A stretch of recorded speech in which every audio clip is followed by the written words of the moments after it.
एजे news channel में आप सभी का खैर मकदम है। आइए डालते हैं आज की अहम खबर पर एक नज़र।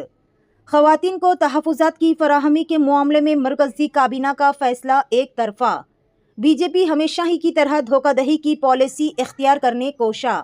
2027 की मरदमशुमारी तक इंतज़ार और मुत्तहिदा जदोजहद ही वाहिद रास्ता।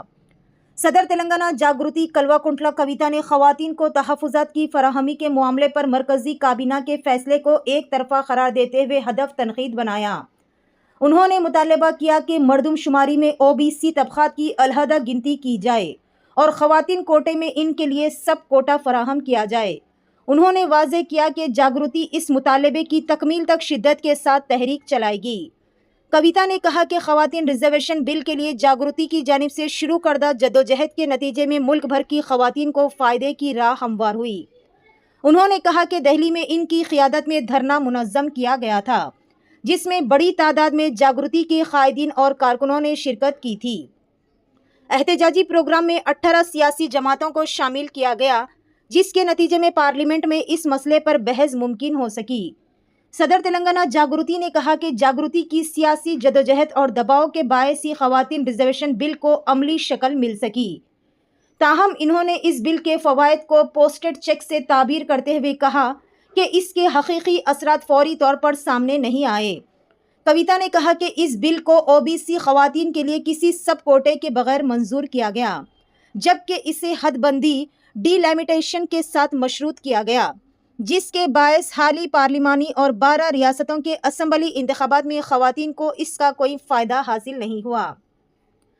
कविता ने मरकज़ की इस पॉलिसी पर भी एतराज़ किया कि 2011 की मरदमशुमारी को बुनियाद बनाकर रिजर्वेशन देने की बात की जा रही, जिससे दोबारा ख़वातीन के साथ नाइंसाफ़ी होगी।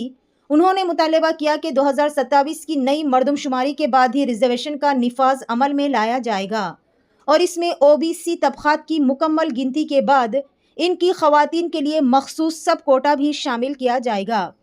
उन्होंने कहा कि हुकूमत की जानिब से जल्द अज जल्द बिल पर बहस कराने की बात की जा रही, मगर अब तक इसका मसूदा भी किसी भी सियासी जमात को फराहम नहीं किया गया, जो कि गैर जमहूरी तर्ज़ अमल है। उन्होंने मुतालबा किया कि फौरी तौर पर ड्राफ्ट बिल तमाम जमातों के साथ शेयर किया जाए ताकि इस पर मुनासिब बहस हो सके। सदर तेलंगाना जागृति ने इल्ज़ाम आयद किया कि बीजेपी हमेशा की तरह इस मामले में भी धोखाधड़ी की पॉलिसी इख्तियार करने की कोशिश कर रही और बिल को उजलत में पेश करते हुए एतराज़ात की गुंजाइश ख़त्म करना चाहती है। कविता ने कहा कि इस मसले पर 2027 की मरदमशुमारी तक इंतज़ार और जद्दोजहद ज़रूरी है, जिसके लिए ओबीसी तबक़ात को मुत्तहिदा तौर पर आगे बढ़ने की ज़रूरत है। उन्होंने कहा कि इस मामले पर वो पहले से ही साथ देने वाली 18 सियासी जमातों के कायदीन से दोबारा बात करेगी, ताकि ख़वातीन के हुकूक़ को मुकम्मल तौर पर हासिल किया जा सके। कविता ने इस अज़्म का इजहार किया कि ख़वातीन ने इस बिल के ज़रिए जो हुकूक़ हासिल किए, इन्हें हर सूरत यकीनी बनाया जाएगा और जागृति इस मकसद के लिए अपनी जद्दोजहद जारी रखेगी।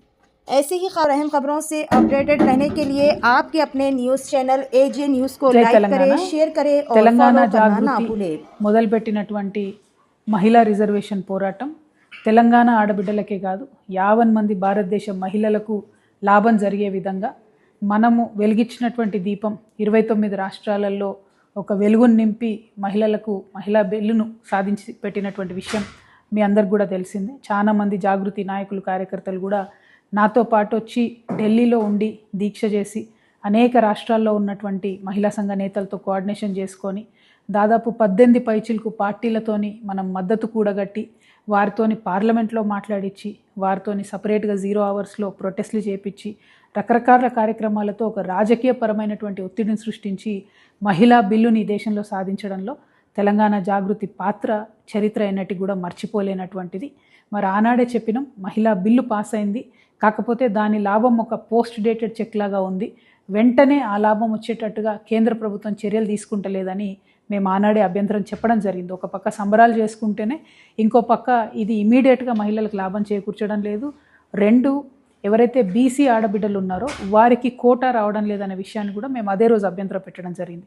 అయినప్పటికీ కేంద్ర ప్రభుత్వం తనకున్నటువంటి బలంతోని పార్లమెంట్లో డీలిమిటేషన్ను, జనాభా లెక్కలను రెండింటిని మహిళా బిల్లుకు ముడిపెట్టి ఆనాడు బిల్ పాస్ చేసుకోవడం జరిగింది.